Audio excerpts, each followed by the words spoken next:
বেশ কিছুদিন জাতীয় দলের বাইরে থাকার পর ফের জাতীয় দলের সুযোগ পেলেন বাংলার উইকেট রক্ষক ব্যাটসম্যান ঋদ্ধিমান সাহা। ঋদ্ধিমানের কাছ থেকে আমরা জেনে নেব তার প্রাথমিক প্রতিক্রিয়া জাতীয় দলে ডাক পাওয়ার পর।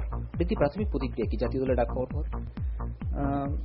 ভালো অবশ্যই লাগছে যে আমি কিছুদিন আগে এখানে ছিলাম বা মাঝখানে ছিলাম না, তা অবশ্যই ফিরে আসতে পারলে ভালো লাগছে।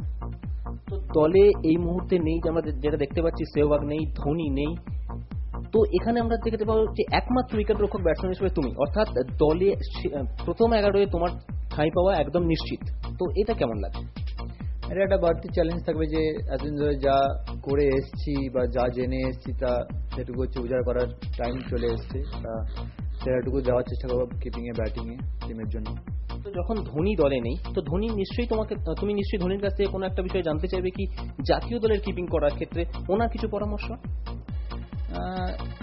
সেরকম আলাদাভাবে আমার মনে হয় না কোনো দরকার হবে, কারণ এতদিন ধরে আমি যা কিপিং করে এসেছি বা যা দেখে এসেছি বা ধোনির সাথে টিমেও শেয়ার করেছি, তা ও কী কী ড্রিল করতো আমি কী কী ড্রিল করতাম সেগুলোর উপর ডিপেন্ড করবে কিপিংয়ের ব্যাপারটা। আর ব্যাটিংয়ে সেম জিনিস আমি দেখেও এসেছি, তো সেগুলো কাজে লাগাবো। কেকেআর হয়ে খেলার সময় তুমি বিদেশি প্লেয়ারদের সঙ্গে খেলেছো, বিদেশি প্লেয়ারদের বিরুদ্ধে খেলেছো, তো বেশ কয়েকজন নিউজিল্যান্ডের প্লেয়ারদের সঙ্গে খেলার সুযোগ হয়েছে, তাদের বিরুদ্ধেও খেলার সুযোগ হয়েছে। তো সেই যে সুবিধাটা আছে সেটা কি এখানে কাজে লাগবে বলে মনে করছো? অবশ্যই, কারণ আইপিএল এর সময় যে প্লেয়ারদের সঙ্গে ড্রেসিং রুম শেয়ার করা, তাদের মেন্টালিটি বা খেলার অ্যাপ্রোচ এসব জানা যায়, সেগুলো আমাদের বাড়তি লেভেলের জন্য অবশ্যই হেল্প করবে। নিউজিল্যান্ড ভারতে খেলতে আসার আগে 4-0 ব্যবধানে শোচনীয়ভাবে বাংলাদেশের কাছে হেরেছিল, তো সেটা তুমি মনে করছো এটা সহজ হয়ে গেল তোমার লড়াইটা?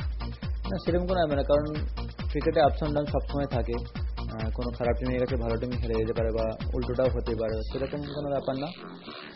এক একটা ম্যাচে একটা আলাদা করে দিনের সমান, তারপর সেই দিন সেরকমভাবে খেলবে তার উপর ডিপেন্ড করবে।